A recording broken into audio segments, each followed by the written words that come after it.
Cira té un inici especial i significatiu que marca el començament de les celebracions religioses. Això ocorreix en un principi en la trobada entre dos cofradies, la Dolorosa i el Davallament, que tradicionalment se reuneixen en la plaça Major d'esta ciutat, que es coneix eixa nit com la nit de les Miradetes. Es celebra la nit del divendres de Dolors. És una trobada que simbolitza la unió i la solidaritat entre les cofradies.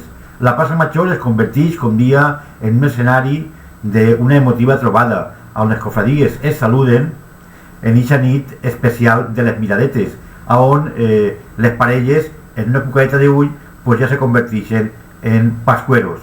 És un moment d'anticipació i d'emoció a lo que marcarà l'inici de la Setmana Santa en Alzira, i estableix també unes alegries i uns moments que marcaran com dia aquest començament de la nostra Setmana Santa, una Setmana Santa especial, una Setmana Santa que comença el divendres de Dolors en la plaça Major en la nit de les Miradetes.